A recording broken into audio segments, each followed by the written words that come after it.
Está mejor, ¿no? Para un cachito, un segundo. Ya afino todo. Ahí estamos. Bueno, ahí quieren que la agrande un poquito más la pantalla. ¿Está bien o no? Se ve bien, se ve bien. Ahí la puedo agrandar, si me puedo ver yo en la pantalla también. Bueno, cuando ustedes digan, largamos. Dale nomás, dale, porque ya son las casi 10. Bueno, chicos, vamos a hablar un poquito de lo que es medicina felina, que es un tema que está cada vez en más aumento, gracias a Dios. Cada vez hay más veterinarios que se preocupan por el tema de los gatos.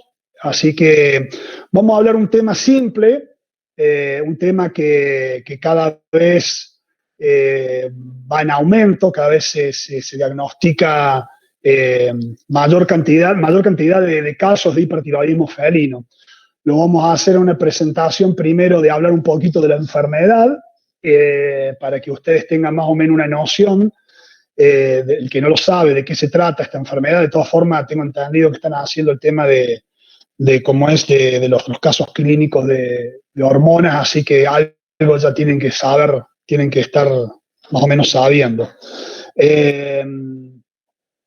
Bueno, vamos a hablar primero un poquito de lo que es la enfermedad del hipertiroidismo y luego vamos a presentar un caso clínico.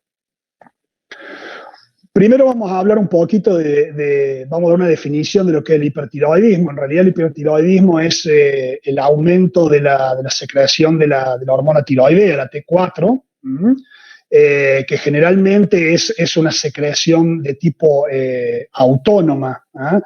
No es una secreción que dependa de otra glándula, como puede ser la tiroides o la hipófisis, digamos, de otra estructura, como puede ser la hipófisis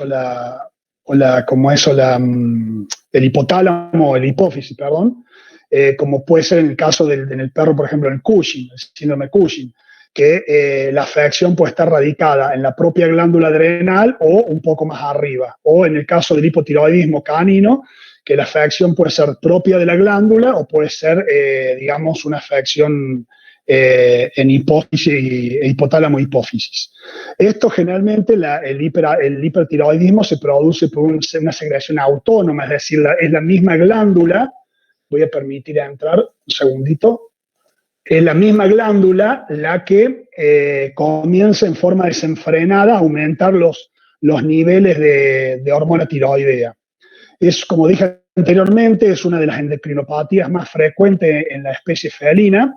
Se discute hasta el día de hoy si es la más frecuente o la diabetes mellitus es la más frecuente, digamos, que el hipertiroidismo. Hasta el día de hoy no hay un consenso general y dependiendo de dónde provenga la información, la enfermedad, la endocrinopatía más prevalente en la especie felina va a ser el hipertiroidismo y en otras regiones va a ser la diabetes mellitus. Como les dije anteriormente, es un aumento de la secreción de T4 en forma autónoma y la patología más común reconocida de la glándula que provoca este aumento de secreción de la hormona tiroidea es el bóceo adenomatoso multinodular. Existen tres patologías de las más comunes que producen el aumento de la secreción de la hormona tiroidea, que es el bóceo adenomatoso multinodular, el adenoma y la hiperplasia adenomatosa. Hasta el día de hoy tampoco se ponen de acuerdo si son tres entidades totalmente distintas o es la misma enfermedad. El bóceo adenomatoso multinodular o la adenoma o la hiperplasia adenomatosa, ya sea una enfermedad o sean tres distintas, constituye el 75% de las causas de hipertiroidismo felino. Los tumores malignos, como es el carcinoma tiroideo, que en el perro es bastante frecuente, en el gato es muy, muy poco frecuente. Generalmente, fíjense ahí la incidencia, el 1 al 3% de los gatos hipertiroideos pueden desarrollar un carcinoma tiroideo maligno. Es decir, que lo más probable que si nosotros tenemos un gato con hipertiroidismo sea una patología que sea benigna. Esta enfermedad históricamente ha ido en continuo crecimiento. Hoy en día ya se diagnostica 1 de cada 300 gatos mayores de 8 años se diagnostican con hipertiroidismo felino, o sea que es una enfermedad bastante frecuente. Y este continuo crecimiento obedece a por lo menos 3 o 4 factores que estarían influenciando en este continuo crecimiento. Estos factores son inherentes al propietario, ya que hoy en día el propietario tiene mayor responsabilidad sobre la tenencia de su mascota, no solo de perros, sino que también el propietario hoy en día es mucho más responsable y tiene una tenencia más responsable que años atrás. Entonces eso ha hecho que ya pequeños o sutiles cambios en el comportamiento o alteraciones en la conducta del gato sea un motivo para inmediatamente concurrir al veterinario. Otras de las situaciones en las cuales ha hecho de que esta patología hoy en día se reconozca más son factores inherentes al profesional, ya que cada vez son más los profesionales, como expliqué anteriormente cuando comencé esta charla, que se dedican a la clínica de pequeños animales, y cada vez es mayor la cantidad de profesionales que se dedican a la medicina felina en particular. También tenemos factores inherentes al gato, ya que el gato como especie ha ido ganando a través del tiempo un lugar cada vez más importante dentro de la vida del ser humano. Desde ser un mero, controladores de plagas en la antigüedad, se lo tenía para que controle las ratas, de a poquito ha ido ganando un lugar, un espacio dentro del vínculo familiar, de la casa, y hoy en día hay mucho más personas o viviendas en las cuales eligen al gato como mascota para convivir.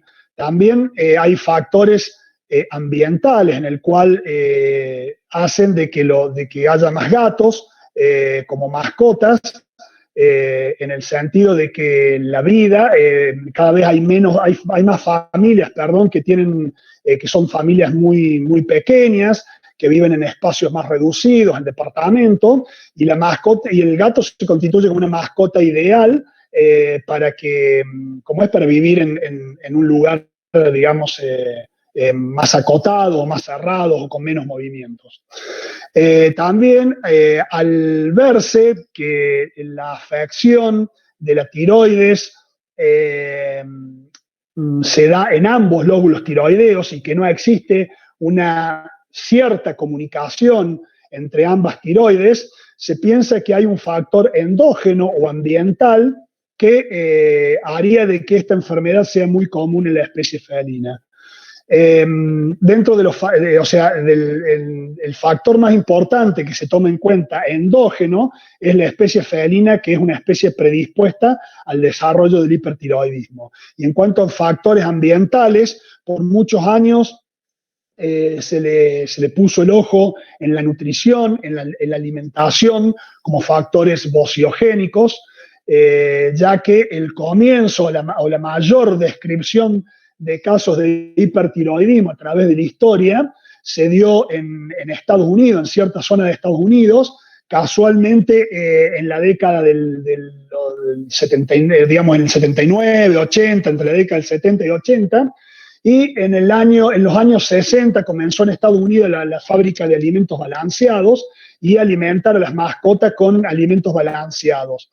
Casualmente, en los primeros reportes se dieron en Estados Unidos, en las zonas donde existían estas fábricas de alimentos balanceados, y empezaron a ver que cada vez era más creciente el diagnóstico de esta patología, y los primeros casos fueron reportados en el año aproximadamente 79, 80, con lo que coincide desde el comienzo, la fabricación de los alimentos balanceados, con la etapa de un gato, digamos, ya anciano, de un gato de 8, 9, 10 años. Entonces, por muchos años se le echó el ojo al alimento balanceado, hoy en día todavía se lo está investigando. Y otra cosa que se está investigando, porque aún todavía no se sabe bien la causa que lo produce, es, hay discrepancia. Yo anteriormente dije que había discrepancia entre cuál era la patología, cuál era la endocrinopatía más frecuente en el felino.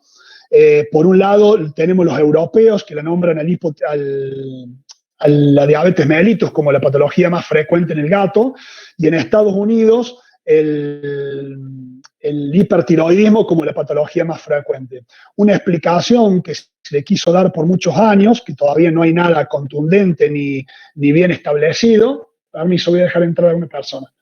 Es que en Estados Unidos la patología era más prevalente porque los gatos de Estados Unidos eran alimentados con mayor proporciones de dietas húmedas, y en Europa con alimentos balanceados secos. Su mayor proporción de alimentación correspondía a alimentos balanceados secos.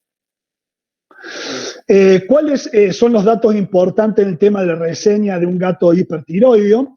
Fíjense que ahí yo le pongo un cuadrito sacado del libro de Feldman, que a mí me encanta ese libro. Si ustedes quieren consultar sobre endocrinología, yo les sugiero este libro. Es un libro que van a leer mucho, se van a cansar de leer, pero es un libro que, a mi criterio, viene con muchos gráficos ilustrativos y sobre todo vienen con cuadritos de porcentajes, de presentaciones de signos clínicos, con lo cual eso nos ayuda mucho para el diagnóstico de las enfermedades.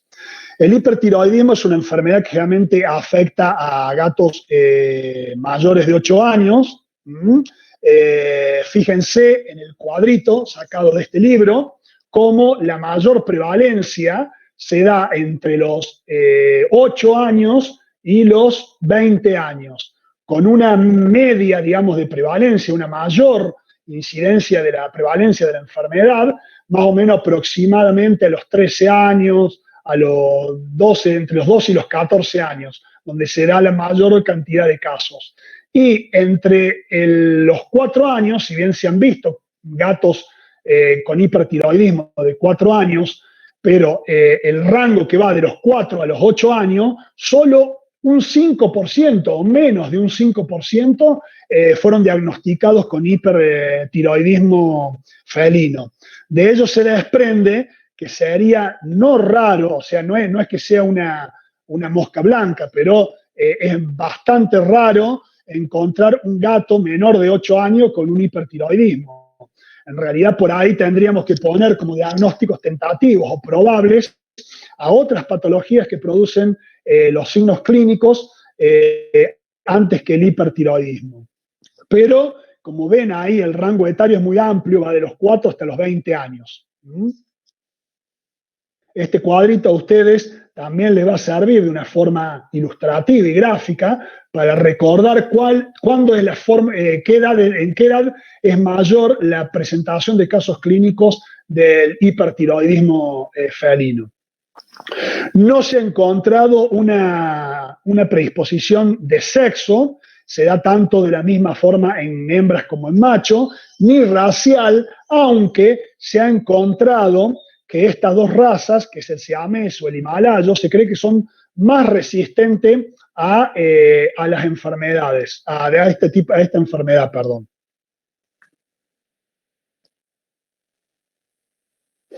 Bueno, dentro de la anamnesis, el dato, yo creo que el hilo conductor, como me gusta decir a mí, por ahí lo van a escuchar muchas veces en todas mis charlas, pero realmente es lo que yo siempre quiero expresar, que uno tiene que encontrar ese hilo conductor para poder llegar a, ¿cómo es?, a saber o a orientar o a acotar el número de enfermedades que pueden producir este tipo de cuadro clínico.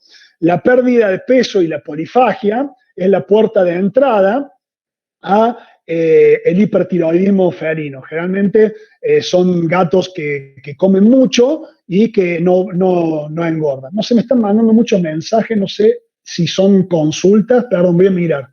No sé si son consultas o pues son consultas, les respondo después. A ver, me fijo un cachito. Era el nombre del libro, profe, preguntó. Ah, bueno, porque voy viendo que me van llegando mensajes y no sé si son preguntas de última, las respondo todo al último.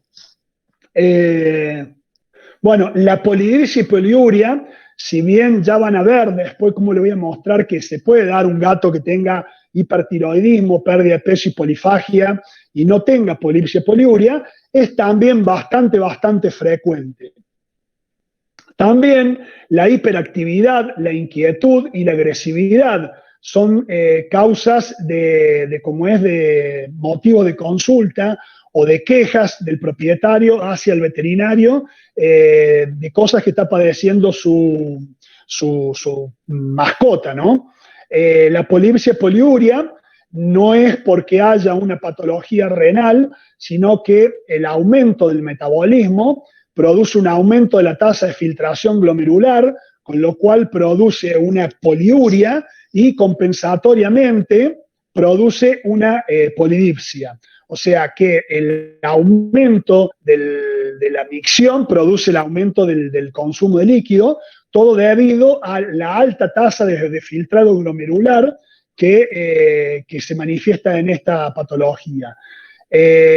Con lo que le estoy explicando, también les digo que muchas veces el hipertiroidismo es un gran enmascarador de una patología muy frecuente que se da muy común en gatos de esta edad, que es la insuficiencia renal crónica, porque generalmente, como el hipertiroidismo produce un alto filtrado glomerular, generalmente son gatos que mantienen los niveles de urea y creatinina en niveles casi normales o levemente aumentados. Cuando uno empieza a medicar y empieza a corregir el hipertiroidismo, comienzan a aparecer los valores elevados de urea y creatinina en sangre. Bueno, también los casos de la hiperactividad, inquietud, es debido a un aumento también del metabolismo en todos los órganos. Se cree que este aumento del metabolismo y todos los signos clínicos son debido a un exceso, se pensó que era un exceso de adrenalina y noradrenalina. Posteriormente, que las hormonas tiroideas producían un aumento de adrenalina y noradrenalina. Posteriormente se vio que los gatos hipertiroideos tenían los niveles de adrenalina y noradrenalina en niveles basales o normales. Entonces, la teoría que hoy juega con mayor preponderancia es que una mayor presión a factores catecolinérgicos. Otro de los síntomas gastrointestinales comenta la gente es que se producen cuadros de diarrea que explicarían ese. De ello es una de la acción directa de la hormona tiroidea sobre el centro quimioreceptor gatillo del vómito. Y otra de las teorías es también la gran actividad adrenérgica que experimenta el felino. Bueno, miren este cuadrito, a mí me encanta el libro este por el tema de los cuadritos, del porcentaje de gatos. Fíjense lo que dice, hay observaciones de los propietarios, es decir, los antecedentes de los gatos con hipertiroidismo. Es decir, ¿qué es lo que los propietarios observaron de un gato con hipertiroidismo? ¿Cuáles fueron las mayores observaciones? El 92% de los gatos diagnosticados con hipertiroidismo tenían pérdida de peso. El 92%. O sea que la pérdida de peso es una entidad bastante frecuente y común en esta patología. La polifagia le sigue en frecuencia. 61 gatos, o sea, 6 de cada 10 gatos hipertiroideos manifestaban polifagia.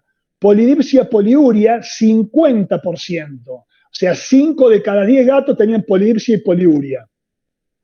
Hiperactividad, inquietud, 40%. Signos gastrointestinales, diarrea, aumento de frecuencia y volumen de esteatorrea, el 38%.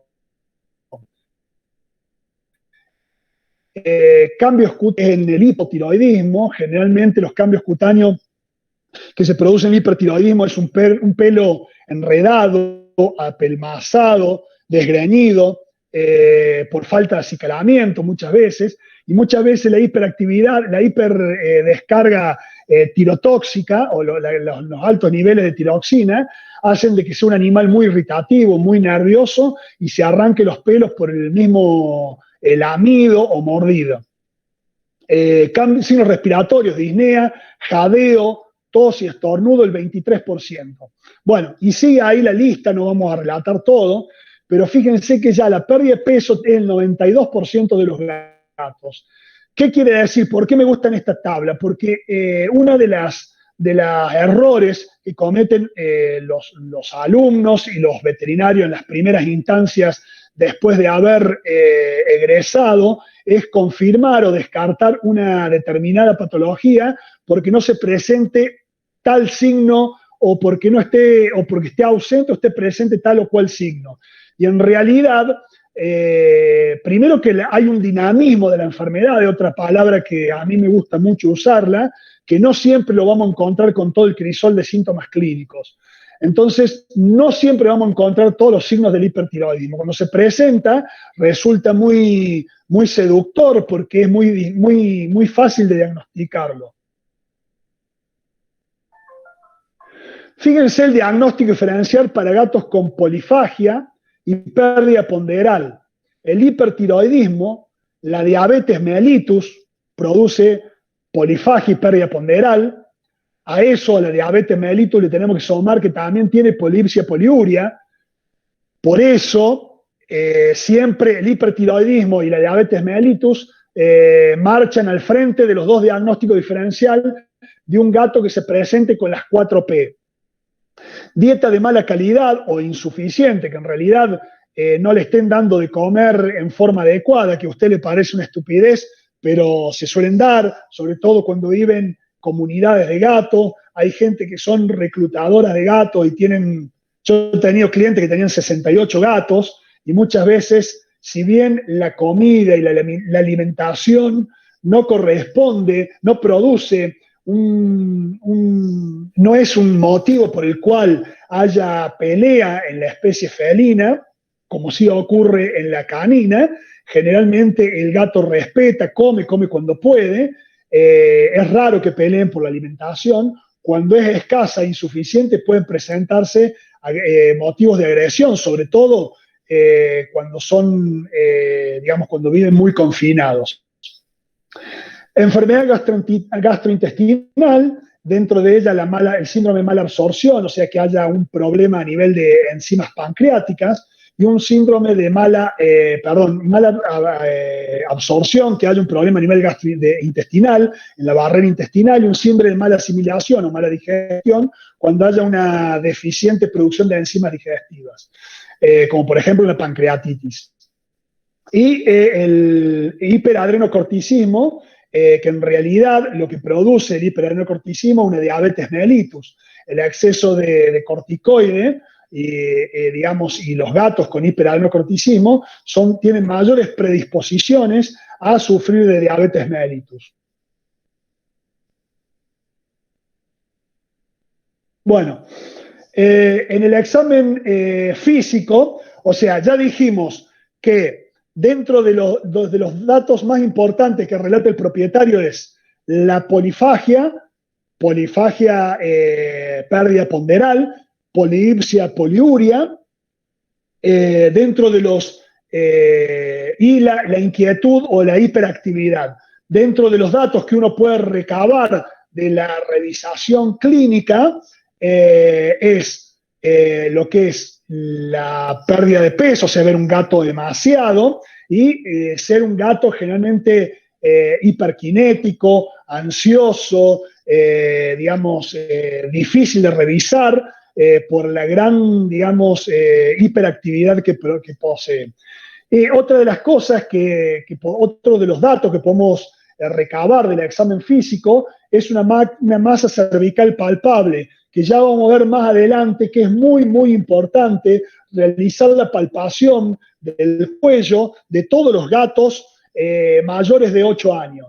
Hay varias técnicas de las cuales se describe para realizar la palpación de las tiroides, del cuello de un gato. Yo acá voy a poner una, pero ya van a ver la que yo utilizo. Una es poniendo el cuello en aproximadamente a 30 grados, la cabeza en 30 grados y girándola hacia un costado, hacia el lado opuesto de la tiroides que se quiere, digamos, revisar, y se hace un movimiento con el dedo índice desde la laringe hacia la entrada del tórax para determinar la glándula tiroides. Normalmente, en un gato normal, la glándula tiroides no es palpable. La glándula tiroides se aloja a lateral, bien casi por debajo de la laringe y a lateral de la tráquea. Entonces, esa maniobra la debemos realizar en todos los gatos que vayan a, bueno, ahí ya se cansó, está demasiado aguantó, ya está tirando la mano para sacarla. Entonces, todos los gatos mayores de 8 años, no sé si se fijan, voy a retroceder un poquito el video para que miren, lo retrocedí poco, cómo termina de hacer la maniobra y el gato queda como un jadeo, fíjense, como que está nervioso, fíjense, cuando termina el video, ahí está, abre la boca porque está jadeando. Bueno, es muy común en el hipertiroidismo el jadeo. Entonces, se hace la palpación de la tiroide, fíjense cómo salta, para verla al movimiento de la tiroides tienen que rasurar, si no lo van a percibir ustedes en los dedos, pero el propietario no lo va a ver. Fíjense cómo salta la glándula, no sé si la pudieron ver, vamos a retroceder un poquito, a ver si pudieron ver cómo salta, se escapa, ahí saltó, ahí se movió la tiroides. Bueno, les quiero decir que la tiroides del gato no es palpable, normalmente no se palpa. Cuando es palpable, tenemos alguna literatura que dice que es el 90% confirmatorio de que el gato tiene hipertiroidismo. Otros son menos optimistas, alguna otra literatura es menos optimista y nombra que es un 76% de diagnóstico casi de certeza de que el gato posee hipertiroidismo. También en el examen físico vamos a ver gatos flacos, emaciados, con una pérdida considerable de la masa muscular. Otro dato que es importante es la taquicardia. Recuerden que estos gatos producen la hormona tiroidea. Yo le dije que producía o una mayor expresión de receptores adrenérgicos o la otra teoría que se postulaba era que había mayor adrenalina libre. Eso produce no solo vasoconstricción periférica, aumenta la resistencia vascular periférica, produce hipertensión, sino que también aumenta la frecuencia cardíaca y la fuerza de contracción. Entonces van a ser corazones hiperkinéticos con una fuerza, con un choque cardíaco muy, muy fuerte, con un pulso firme. Hiperactividad al examen, o sea, hiperactividad, examen difícil. Son gatos que realmente se rehúsan a que uno lo revise. Eso es un dato, el gato cómo se comporta en el consultorio es muy importante y hay que saber cuál es la conducta normal del gato. Es raro que un gato, por ejemplo, si nosotros trasladamos lo que es la medicina del perro al gato, cometemos graves errores. Es muy común que el perro, para evaluar una patología neurológica o una patología del tren posterior, una cojera, una renguera, lo hagamos caminar o deambular para ver cómo camina, si hay algún problema de propiocepción, si hay alguna alteración en la marcha. Bueno, lamentablemente el gato en el consultorio se va a comportar con mucho miedo, mucho temor, va a caminar agazapado, con la cabeza agacha, muy bajo. Es muy difícil que podamos hacer una evaluación de estos parámetros en un gato en el consultorio. Por todo lo contrario, los gatos hipertiroideos son gatos que tienden continuamente a bajarse, a investigar, a buscar, bueno, a explorar toda la veterinaria. Son gatos que no pueden estar quietos en la revisación. Vuelvo a aclarar, no siempre se presenta así. Soplo cardíaco, esto cuando ya tenemos una influencia de las hormonas tiroideas muy prolongada, que generalmente ocurre porque los dueños se dan cuenta muchas veces tarde del proceso, podemos llegar a tener una patología cardíaca, o sea, una hipertrofia del corazón con aumento del tamaño de las paredes y espesor, grosor del ventrículo izquierdo, y si sigue avanzando esto lleva a un aumento de la aurícula derecha, de formación del anillo mitral y el producto de un soplo. Cuando son soplos tenues, muy tenues, hay que,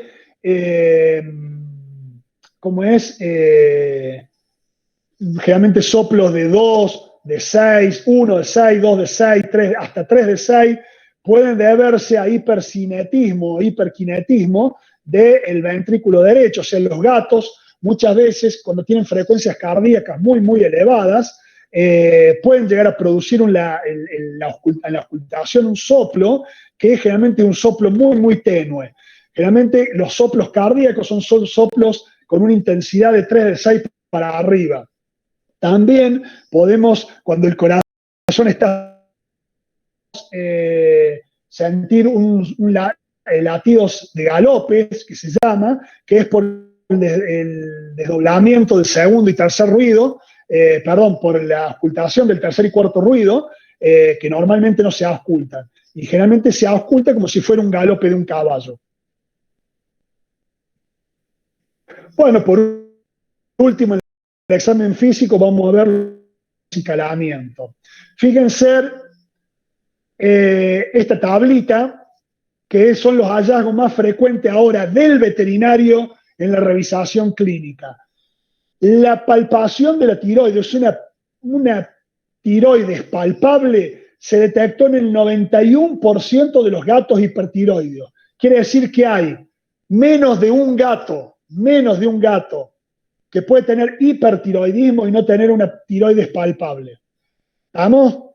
O sea que fíjense que ya con esa maniobra, por eso le hago hincapié, le hice hincapié en una diapositiva anterior, la importancia de acostumbrarse a palpar la tiroides en los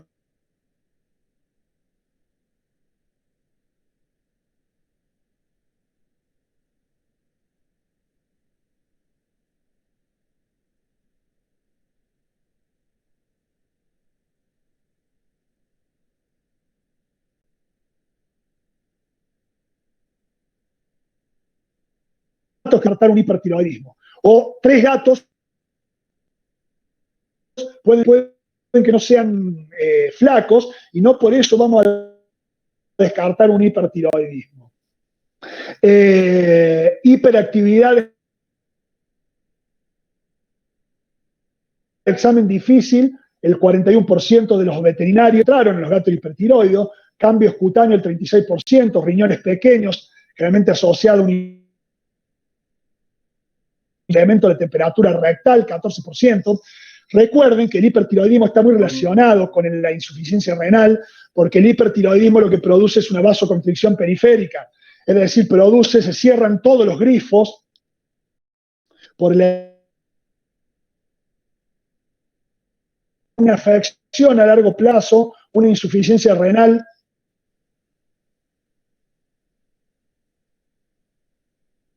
sino a largo plazo.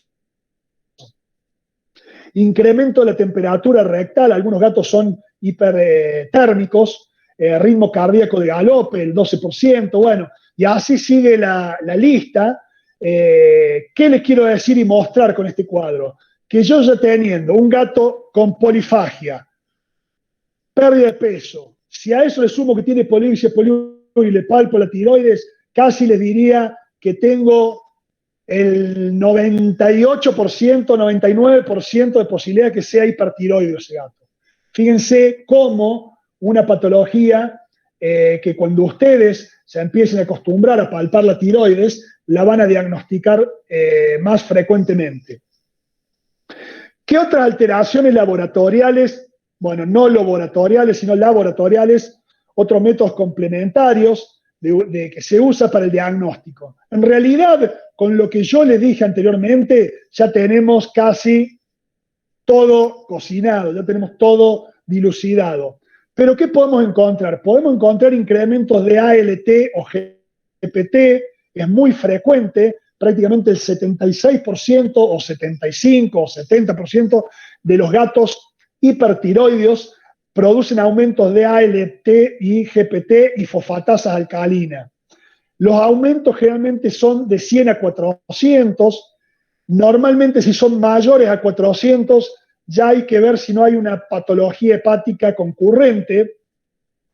Lo mismo que la fosfatasa alcalina, como la hormona tiroidea, participa en todo lo que se relaciona con el metabolismo del calcio. Esta hormona, esta patología produce un incremento de la isoenzima, de la fosfatasa alcalina, la fosfatasa alcalina ósea. La densidad urinaria está baja, por lo que le expliqué anteriormente, porque aumenta la tasa de filtrado glomerular, produce mayor micción, por lo tanto el gato toma mucha más agua. En algunos gatos se puede ver eritrocitosis. La ecocardiografía nos puede revelar un corazón hipertrofiado, un corazón hiperkinético, con una frecuencia cardíaca muy alta. Podemos ver una aurícula derecha dilatada, en caso de que ya esté muy avanzada la patología. La ecografía abdominal es importante, tenemos que controlar la adrenal. Es muy común que los gatos hipertiroideos provoquen un aumento de la hormona, de la glándula adrenal, no debido a una patología adrenal per se, sino al efecto de las hormonas tiroideas sobre la glándula suprarrenal. Yo creo que tiene que ver mucho que ver, por lo que explicaba anteriormente, por algunas teorías que aumenta la adrenalina, no adrenalina. Lo contrario, si hacemos una ecografía abdominal y vemos la tiroides aumentada, la adrenal aumentada de tamaño en un gato, sí o sí tenemos que ver, inspeccionar la tiroides, porque puede ser que sea un gato hipertiroideo. No sé si quedó algo claro. En cuanto a la ecografía, bueno, ya vamos a hablar más adelante de la ecografía de la tiroides. Y por último, la frutilla del postre y lo que realmente confirma la patología es la medición de la T4 total. La medición de la T4 total, gracias a Dios, no es como el hipotiroidismo, que tenemos que medir TSH, que tenemos que medir otras hormonas mucho más caras, como la TSH o alguna hormona especie específica como la TSH, porque, como les dije anteriormente, es una patología que es autónoma, que no depende del eje pituitario tiroideo, o lo que es el eje hipotalámico pituitario tiroideo. Entonces, con la sola medición de la hormona tiroidea, la T4, que podemos medir la T4 total o la T4 libre, algunos autores nombran que la T4 libre es mucho más específica. La verdad que eso nombra algunos autores que venden una técnica que se llama, dilución, no me acuerdo cómo se llama la técnica de detección de la T4 libre, pero en realidad con la determinación de la T4 total es suficiente. Bueno, miren las anormalidades clínico-patológicas, los que le dije anteriormente, la eritrocitosis en el 40%, el incremento del volumen corpuscular medio del 27%. Bueno, vamos al panel de bioquímica, que es lo más interesante. El 85% de los gatos hipertiroideos tienen el aumento del ALT y el 62% de los gatos hipertiroideos tienen la fosfatasa alcalina aumentada. Azotemia vamos a encontrar el 26%, incremento de la creatinina el 23%, hiperfosfatemia, bueno, sigue la lista, no le vamos a llevar la apunte, la densidad urinaria menor a 1035 el 63% y menor a 1015 el 4%, o sea que lo más frecuente que lo encontremos con menor al 63%. ¿Cómo llegamos al diagnóstico? Bueno, ya estuvimos hablando, esto es redundar un poquito, las manifestaciones clínicas compatibles con el hipertiroidismo, que ya las nombramos, no hace falta acotar mucho más. Una glándula tiroidea palpable, esto un poco más o menos de resumen y como para que quede una imagen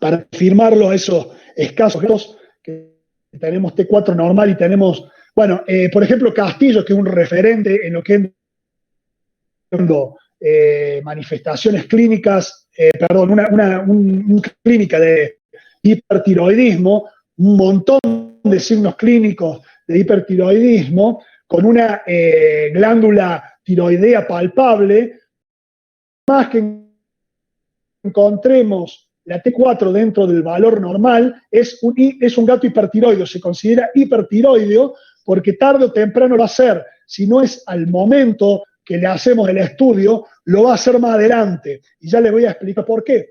Tiene una explicación. Fíjense, el 91% de los gatos diagnosticados con hipertiroidismo, la T4 estuvo aumentada, o sea que tenemos 9% de esos gatos que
vamos a tener un hipotiroidismo un hipertiroidismo, perdón, y vamos a tener un hipoparatiroidismo por, digamos, iatrogénico. No es generalmente como se tienen que sacar las dos glándulas, no es reversible y puede el animal, tiene que ser suplementado con hormona tiroidea muchas veces, porque se empiezan a ver signos de hipotiroidismo. Pero bueno, es definitivo, se hace el tratamiento y ya está, no hay que darle medicación. Por último, la administración de iodo radioactivo, generalmente con una sola dosis es suficiente, eso es la ventaja. Eventualmente, muy poquitos gatos hacen falta una segunda administración de iodo radioactivo para la cura. El inconveniente que tiene es que necesita instalaciones especiales, no lo puede hacer cualquiera, son tratamientos onerosos, muy caros, y el gato tiene que quedar hospitalizado durante varios días para tratar de eliminar todo el componente radioactivo y no llenar de radioactividad a la familia, a los propietarios. Bueno, aquí terminamos la presentación del caso clínico. Vamos a distendernos, perdón, de la enfermedad. Vamos a distendernos poquitos con Simon Catt, que a mí me gusta mucho. Hacemos un recreadito y pasamos a la descripción del caso clínico.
Bueno, un poquito para distendernos, el que tiene gatos realmente sabe que son bastante persistentes, son bastante intensos cuando quieren algo y quieren estar generalmente arriba nuestro.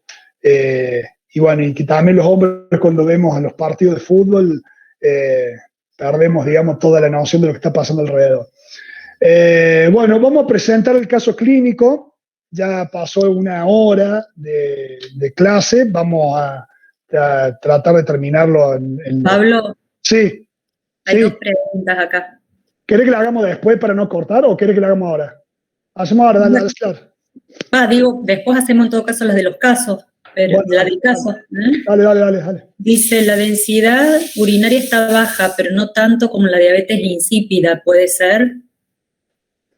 Sí, en realidad en la densidad, primero en el gato no van a haber densidades tan bajas como lo pueden haber en el perro. Por la idiosincrasia del gato, que es un animal de origen desértico, que tiene mucha mayor capacidad de concentrar la orina, que tiene mayor proporción de nefronas juxtaglomerulares digamos que los perros. Es raro que vean densidades tan bajas. La diabetes insípida es muy, muy rara en el gato, muy rara. No quiere decir que no se pueda dar, se da, pero es rarísima, rarísima. Y sí produce una densidad unitaria mucho más baja la diabetes insípida que el hipertiroidismo. Con la que yo hago la comparación con la diabetes mellitus, que son muy parecidas las densidades, la diabetes mellitus y el hipertiroidismo. ¿Había otra pregunta, Cori? Sí, dice, ¿qué hace el yodo radioactivo? ¿Puede causar después hipotiroidismo? Sí, en realidad cuando vos destruís lo que es tiene el mismo efecto que la cirugía, destruir la secreción autónoma de hormona tiroidea, o sea que también puede producir hipotiroidismo. Sí, no es frecuente, pero se suele dar. Si se suele dar, hay que suplementarlo. O sea, lo que vos no querías hacer de darle una pastillita todos los días al gato, lo va a terminar haciendo porque va a tener que suplementarlo con hormona tiroidea. ¿Ah? Bueno, vamos a pasar al caso clínico. Bueno, la reseña es un felino mestizo, un macho castrado. Es raro ya a esta altura encontrar machos enteros que lleguen a la clínica, pero bueno, por ahí casi que es una obviedad, pero hay que decirlo. Color anaranjado atigrado, de 15 años de edad.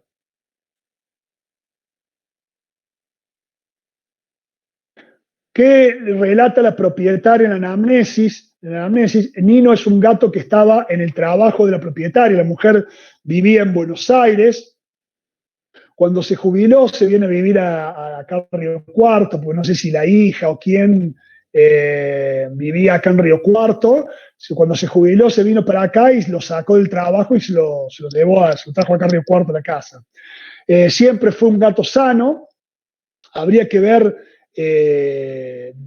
qué es lo que es sano para mucha gente, porque por ahí los gatos tienen algunas cosas que el dueño muchas veces no se da cuenta. La propietaria comenta que lo nota a Nino muy flaco, que desde hace ya no peso. Perdón si por ahí está mal redactado, lo que pasa es que lo hice medio apurado y puede haber algunos errores del tipeado o en la redacción. Lo nota muy hambriento, está todo el día pidiendo comida, inclusive le roba comida, come balanceado seco y también lo alimenta con dieta blanda en sobre o casera. Esto es muy, muy importante, es un dato muy importante, son gatos hambrientos, ya lo vimos en la presentación de la enfermedad. Muchas veces inclusive son gatos que llegan, que conviven con perros y llegan hasta robarle la comida al perro, ¿eh? Casi metérsela en la boca al león para tratar de robar la comida. Otros gatos son basureros, rompen las bolsas, que es una conducta que no está muy arraigada en la especie felina, el hecho de romper bolsas. No quiere decir que no lo haga, porque bueno, así mi gato rompe las bolsas, mi gato bueno, no van a tener hipertiroidismo porque rompa las bolsas, pero es un dato que hay que tener en cuenta. Comenta que lo nota Nino muy inquieto, que está como nervioso y que está todo el día cesando. Esa es la palabra que usó la propietaria. En nuestra jerga sería jadeando, ¿eh? Que ustedes saben que es raro que jadee, no es que, porque antiguamente se decía cuando el gato jadea es porque está cerca de la muerte. No, no es así. Ahí se sabe que el gato puede jadear por estrés, por nervios, por miedo, puede jadear por patologías pulmonares, cardíacas, y también puede jadear por hipertiroidismo. Ha notado que posee mayor avidez por el agua, lo ha notado, si bien ella no se dio cuenta que estaba tomando mucha agua, porque muchas veces el propietario no se da cuenta que el gato toma mucha agua, porque el gato no es que va a un bebedero a tomar agua. Hay muchos gatos que van al bidet, hay otros gatos que van a la canilla. Es muy difícil que se den cuenta que el gato está tomando mucha agua, mucho más difícil que el perro. Yo muchas veces, para sospecharlo, lo que le digo al propietario es no ha notado como que esté más ávido por el agua, que lo note que va más veces del día a tomar agua o que moja más la arena sanitaria, que la tiene que cambiar más frecuentemente, porque si bien no es algo objetivo, es subjetivo, nos puede dar una orientación de que el gato puede realmente estar tomando mucho más agua. Entonces, cuando yo le consulté si no le notaba mucho más ávido por el agua, ella ahí dice, se le prendió la lamparita y dice, sí, lo noto que va más seguido, como que se queda mucho más rato tomando agua. Ha notado que posee mayor, bueno, eso ya lo dijimos, perdón. También comenta que le duelen los huesitos, eso es lo que dice ella, porque de lo bien que está, pega unos gritos en la casa. También comenta la propietaria que Nino desde hace unos 10 días nota que posee una materia fecal blanda, que es pastosa y eventualmente vomita. El vómito fue muy esporádico, no fue frecuente. Hace bastante que no lo desparasita. Vacuna solo de chico, ella piensa que puede ser parásito, eso es lo que dijo la dueña, ¿tá? Que el gato está flaco porque como tiene diarrea y vómitos para ella y está re bien activo, muy movedizo y bien de ánimo y come como un loco, a ella lo que más le llamó la atención es la pérdida de peso. Entonces, como es, muchas veces le echan la culpa a cosas banales, como puede ser, bueno, banales, no tan banales, pero como una parasitosis, cosas mucho menos graves, digamos. No vive vive solo, de vez en cuando sale al techo y lo escucha pelear con otros gatos. La propietaria comenta como dato es que Nino bueno, eso ya lo había dicho antes, que no vivió en Río Cuarto. Eso por no repasar la diapositiva lo puse 2 veces, o lo comenté 2 veces, una cosa así. Entonces, otra cosa que comentó la propietaria que no está puesto acá, es que el gato buscaba lugares fríos, que normalmente el gato, vieron que busca los sillones o están arriba de la cama, bueno, que desde hacía mucho tiempo el gato no dormía con ella en la cama o en los sillones, sino que buscaba acostarse en el piso. Eso también son otros datos importantes. Al examen físico que encontramos, ese es Nino, ese que está ahí es Nino, un score corporal de 2 de 5. Nuevamente, igual que la otra vez, le puse la escala de valores para que se den cuenta cuál sería la condición, digamos, corporal de Nino. Sería esta. No voy a volver a explicar todo lo mismo de cuál sería, qué característica tiene cada condición corporal. Al examen físico, Nino tenía un estado mental alerta, pero algo excitado e inquieto en el consultorio. Yo lo estaba revisando y continuamente quería bajarse la camilla, continuamente quería irse, lo ocultaba y no se quedaba quieto, buscaba siempre escapar y rehusarse a la maniobra de ocultación. Era un gato, como dice la literatura, bastante difícil como es de revisar. En un momento dado lo suelto y investigaba, buscaba por toda la veterinaria y en un momento dado se echó en el piso y empezó a jadear. Las mucosas estaban rosadas, la hidratación sin particularidad, tiempo de relleno capilar menor a 2 segundos, los ganglios sin particularidad, piel sin particularidad. Bueno, podríamos decir la piel algo enmarañado el pelo, algo así apelmazado, palpación abdominal sin particularidad, auscultación cardíaca, soplo 4 de 6, ritmo regular, pulso firme y taquicardia, una frecuencia cardíaca alta. Aquí no puse la frecuencia cardíaca, me olvidé, pero era una frecuencia cardíaca como de 250, 260 latidos por minuto. Bueno, acá les presento a Nino, fíjense cómo jadea en forma constante, ahí la está sujetando la veterinaria, la colega mía que trabajaba, la colega que trabajaba conmigo en ese momento, y fíjense cómo estaba jadeando el gato, y fíjense que siempre con una manito levantada, porque siempre quería escaparse, siempre quería irse, no era un gato que estuviera tranquilo dentro del consultorio. Ocultación respiratoria, respiración, jadeo, ocultación sin particularidad y reflejo tuxígeno negativo. A la revisación de las tiroides, las mismas eran palpables. Se observó la presencia también del falso pulso yugular. El falso pulso yugular, a diferencia del verdadero, generalmente el falso pulso yugular se debe a un aumento en la fuerza de contracción del ventrículo, que puede darse por un alto tono simpático o por una cardiomiopatía hipertrófica, en la cual la carótida transmite las vibraciones de las paredes a la yugular, y la yugular se manifiesta turgente y como si tuviera un pulso, un latido. El verdadero pulso yugular se produce por una patología cardíaca en la cual hay una dilatación de la aurícula derecha, en la cual al aumentar la aurícula derecha hay un aumento en la presión auricular derecha, por lo tanto, la aurícula derecha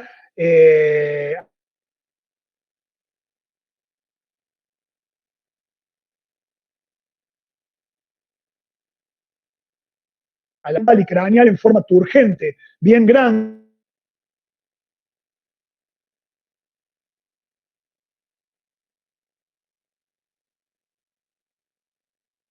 Entonces se haría el pulso yugular verdadero. El pulso yugular falso se haría por una transmisión de la fuerza de choque del pulso a nivel de la carótida.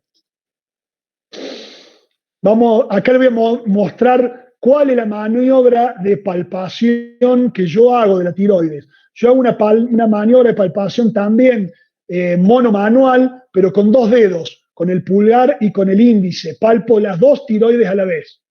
Vamos a ver si se ve. ¿Vieron cómo salta la tiroides?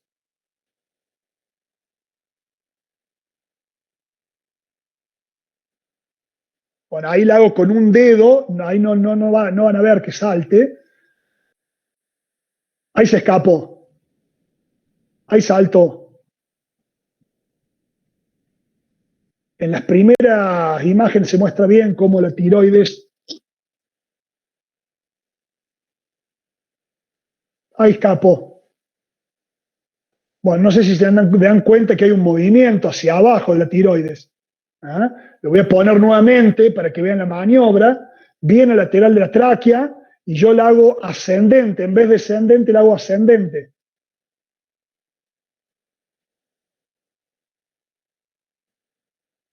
Es muy importante el cuello que esté bien recto.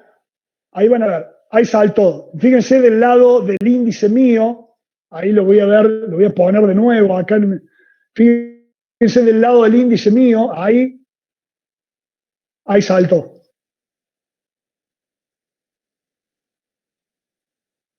Ahí se fue, ahí escapó.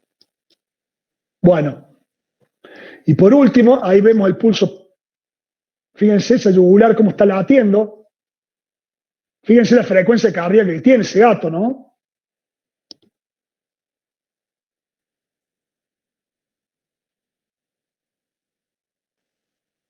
Bueno. El expediente clínico orientado al problema. Entonces, ¿cuáles son los signos que a nosotros nos van a hacer orientarnos hacia el diagnóstico del hipertiroidismo? Ya lo vimos. Los signos primarios que uno lo debieran hacer alertar es sobre todo la polifagia y la pérdida ponderal. Generalmente recuerden que son gatos robadores de comida, son gatos que tienen mucho apetito, gatos que empiezan con conductas anormales de ingestión, no son gatos que vienen alimentándose en forma habitual. ¿Por qué llamo signos primarios? Bueno, porque son los signos más importantes y los hilos conductores. La polidipsia, la poliuria, la polifagia y la pérdida ponderal, o sea, las 4P. ¿Ah? El soplo sistólico, como dijimos anteriormente, 2 o 3 de 6. ¿Ah? Y la palpación evidente de la tiroides son los signos cardinales o los hilos conductuales de el diagnóstico del hipertiroidismo. ¿Y cuáles son los signos secundarios? Intranquilidad, jadeo, hipercinético, vocalización, taquicardia, pulso yugular evidente, vómitos y diarreas.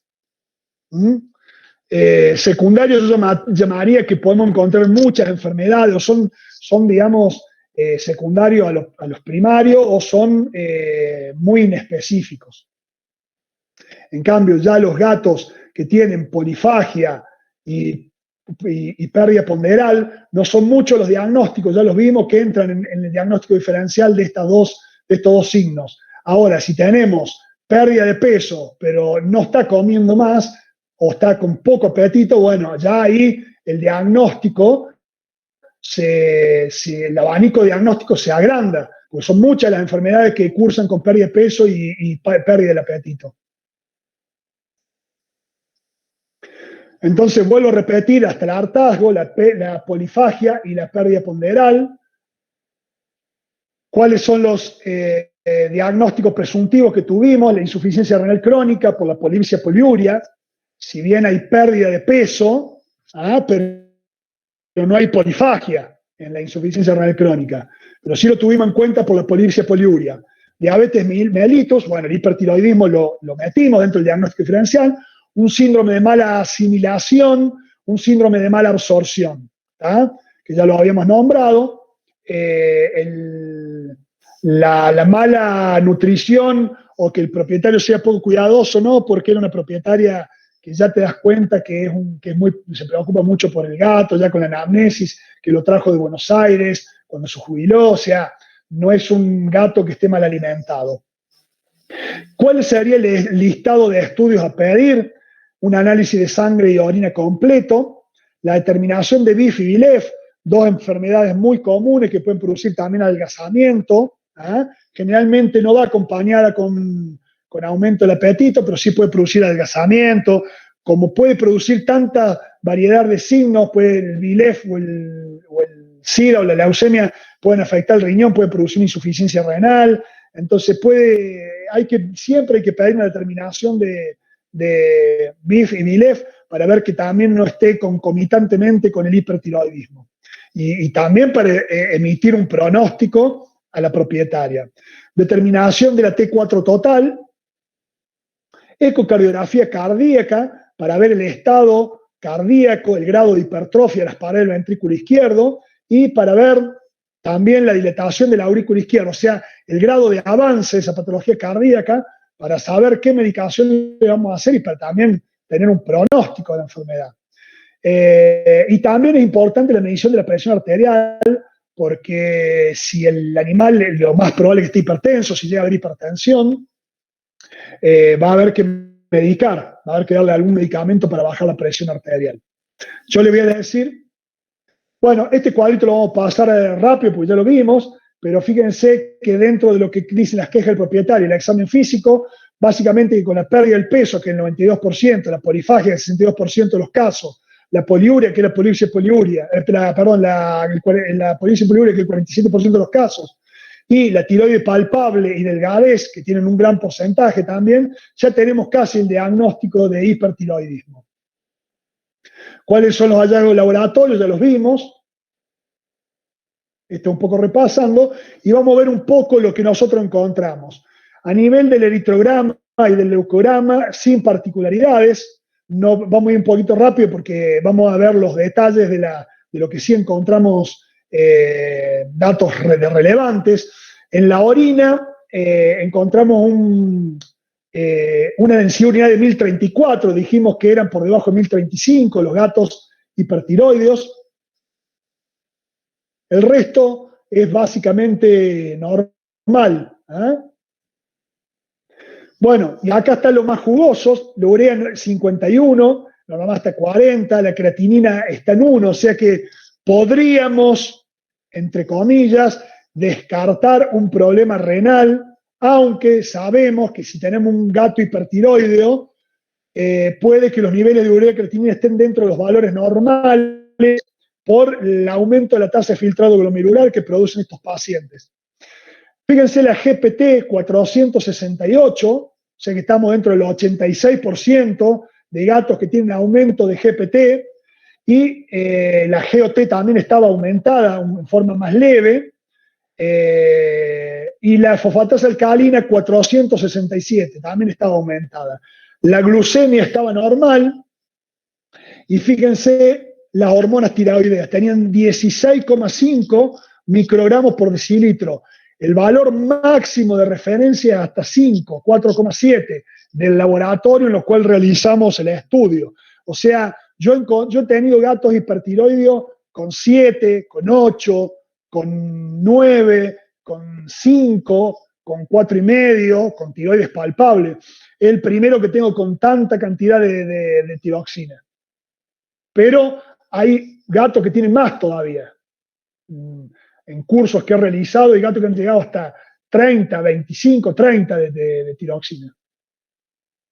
Bueno, la ecografía del cuello y la ecocardiografía son importantes. Que a grosso modo, ¿qué se evalúa? Se evalúan las paredes, el grosor de las paredes. Este es el ventrículo, este es el corazón cortado en forma tangencial, o sea, como si fuera un salamín. Acá vemos el ventrículo izquierdo y este que está acá, el ventrículo derecho. Este es el septum interventricular, este es los músculos papilares, la pared libre del ventrículo izquierdo. Es decir, que vamos a medir los grosores del ventrículo izquierdo, de la pared libre entre los músculos papilares y del septum interventricular. Vamos a medir el grosor en telediástole se mide. ¿Qué significa en telediástole? Al final de la diástole. Cuando el ventrículo está en el máximo llenado, ahí se mide. Generalmente, para considerarlo hipertrófico, no debe medir más de 5,5, 6 milímetros el grosor del ventrículo izquierdo en telediástole. Algunos autores lo ponen de 5,5 a 6 en dudoso y arriba de 6 ya se considera hipertrófico y otros a partir de 5,5 ya lo consideran hipertrófico. Bueno, se mide entonces el grosor del septum interventricular y se mide el grosor de la pared libre del ventrículo izquierdo. Otra medida importante es la evaluación de la relación aurícula izquierda. Bueno, ahí están corridos los cursores. Se mide la aorta, que es esta que está acá. Este también es un corte transversal del corazón, pero más arriba que este corte. Acá estamos apuntando el traductor más hacia la base del corazón. Esta es la aorta y esta es la aurícula izquierda. Se mide la relación entre la aorta y la aurícula izquierda. En el gato no debe ser superior a 1,5, algunos autores dan 1,6 como normal. Si está por arriba de ese valor, ya hay un agrandamiento de la aurícula izquierda. Y usted me dice, ¿para qué me sirve saber si la aurícula izquierda está agrandada? ¿Por qué? Me sirve porque cuando yo tengo un valor de aurícula izquierda, aumentado, sobre todo cuando está muy aumentado, por arriba de 2, hay alto riesgo de edema de pulmón. No se olviden que la aurícula izquierda desemboca en las venas pulmonares y si está muy aumentado la presión de la aurícula izquierda, porque está dilatada, el flujo sanguíneo desde el pulmón hasta las venas pulmonares, hasta la aurícula izquierda, no van a poder drenar bien y van a producir un edema de pulmón. Entonces, para ver el pronóstico, para ver cómo está en línea general ese gato. Luego se hace un modo M, el grosor de la pared del ventrículo se puede medir en el corte transversal, así. Buscamos con el trackball del ecógrafo la máxima apertura del ventrículo, el frame rate que esté el ventrículo izquierdo más aumentado de tamaño, y medimos desde la superficie endocárdica del septum hasta la superficie endocárdica de la pared posterior del septum y desde la superficie endocárdica anterior hasta la posterior de la pared libre. Lo podemos medir también en el eje longitudinal, que es o lo podemos hacer también en un modo M. El modo M tenemos el modo bidimensional, en movimiento, y el modo M, esto que está acá, nosotros transectamos con un cursor, no sé si se logra ver ahí una línea de puntitos, nosotros evaluamos solo este punto del ventrículo izquierdo en el tiempo y en distancia. Para allá es tiempo y para allá es distancia. distancia. Entonces, esto que están acá, el pico, este piquito, es el septum interventricular en sístole. Esto que está acá es el septum interventricular en diástole. Esto de acá hasta acá es la cavidad del ventrículo izquierdo en sístole. De acá hasta acá es la cavidad del ventrículo izquierdo en diástole.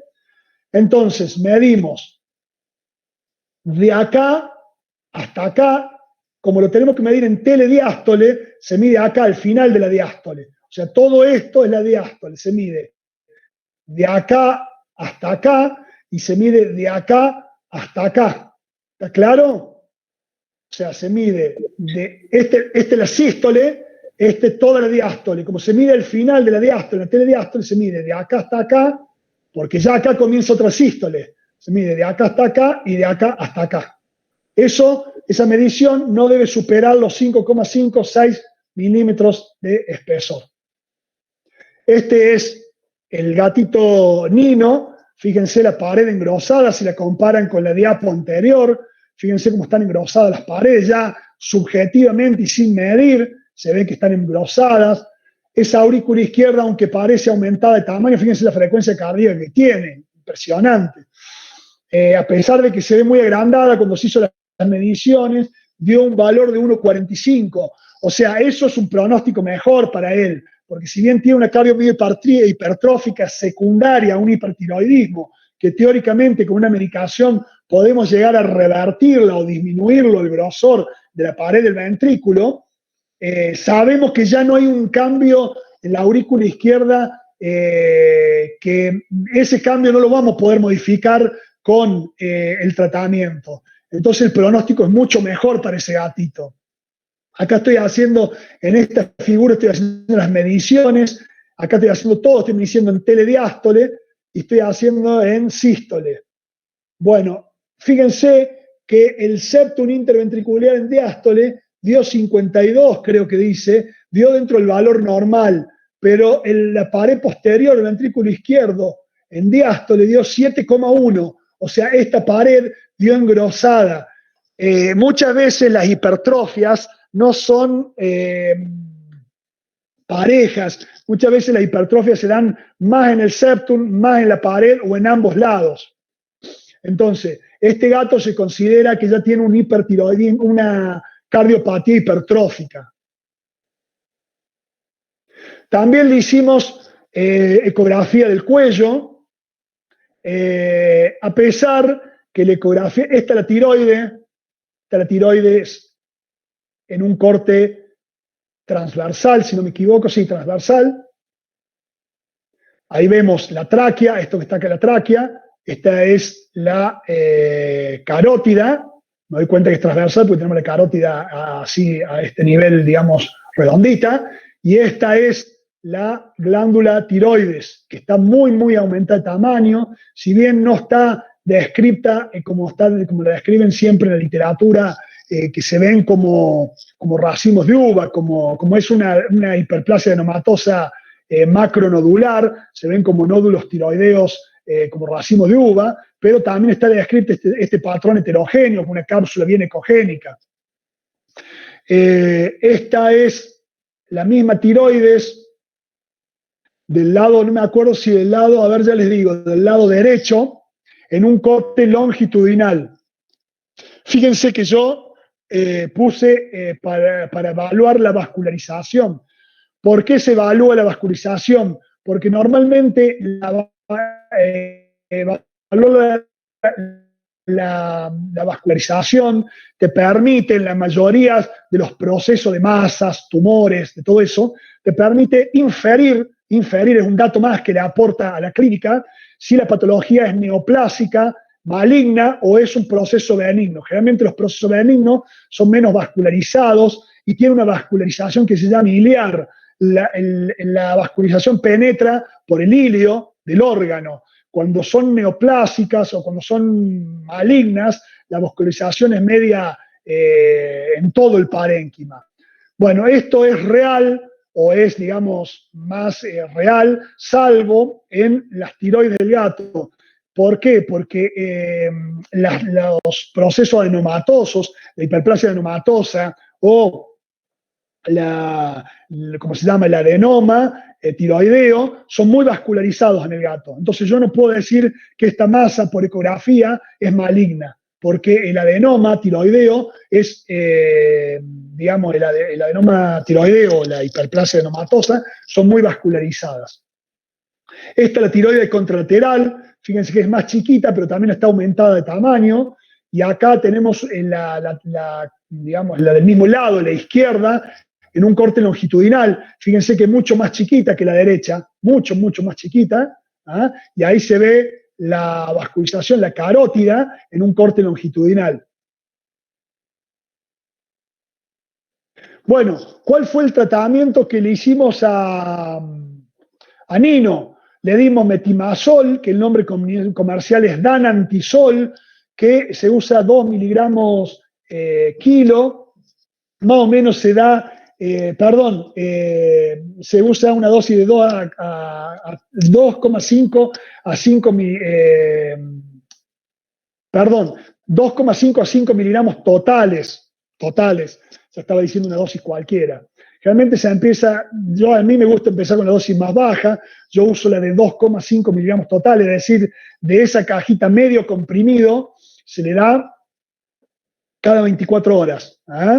Se le puede dar, hay algunos autores que empiezan con la dosis más alta, la de 5 miligramos. Yo por ahí tengo el criterio que si tuvo tanto tiempo el gato así con esa patología, por ahí empezar con dosis más bajas hasta que llegue a una concentración estable que empiece a normalizar los valores tiroideos, no dar una dosis muy alta que empiece con decaimiento, anorexia, vómitos.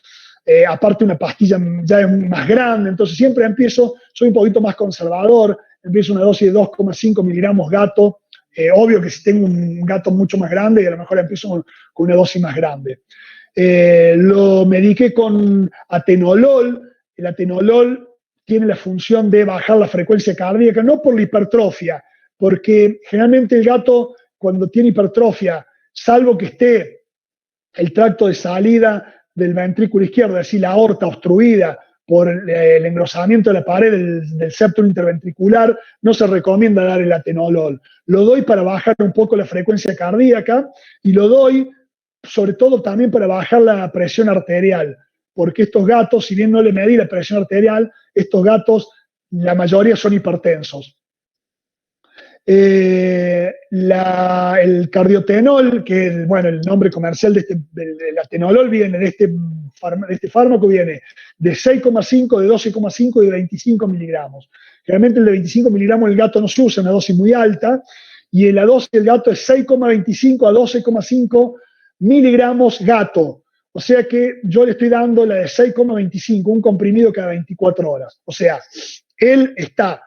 Nino está con un tratamiento de metimazol, danantisol, medio comprimido cada 24 horas y cardiotenol, el atenolol, que es la droga, se consigue de humanos también. Estoy con 6,25 miligramos cada 24 horas. A eso le sumé un complejo vitamínico y le sumé Protelib, que es un hepatoprotector en base a ácido urso desóxigocólico y tiene ácido tióctico y tiene silimarina o cardomarino, la silimarina, que es otro protector, digamos. Este es un tratamiento coadyuvante. Las drogas más importantes, el danantisol y el cardiotenol.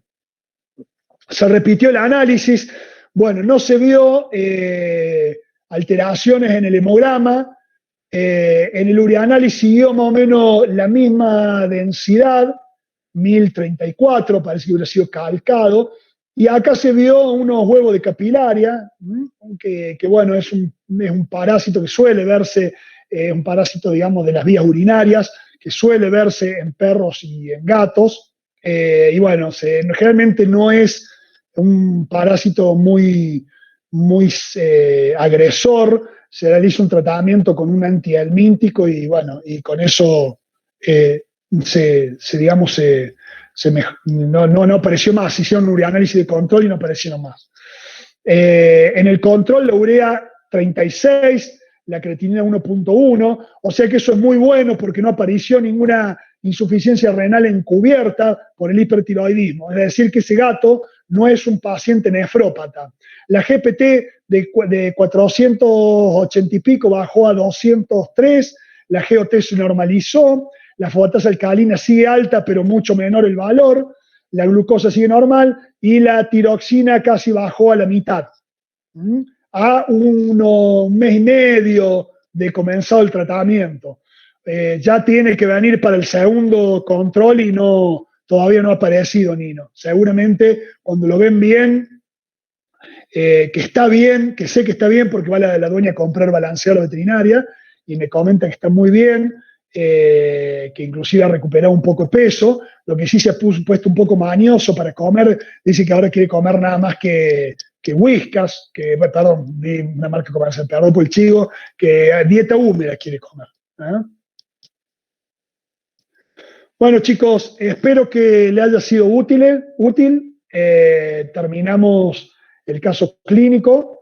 Es una patología que es bastante sencilla de diagnosticar si se presenta con cierto panorama de síntomas clínicos. Puede ser media esquiva en un principio, pero bueno, siempre, de hecho, ya en otras partes del mundo, la medición de T4 se incluye dentro de los perfiles de rutina en todos los gatos mayores de 8 años. O sea que yo, de esta charla, dos cosas que me gustaría que le quede un poquito como conclusión: revisar las tiroides a todos los gatos mayores de 8 años y si podemos y el propietario puede incluirlo dentro de los perfiles de rutina a la determinación de la hormona tiroidea. Terminamos, Cori. No sé si hay alguna pregunta. Perfecto, Pablo. ¿Sabés qué? Deja de grabar, si te parece.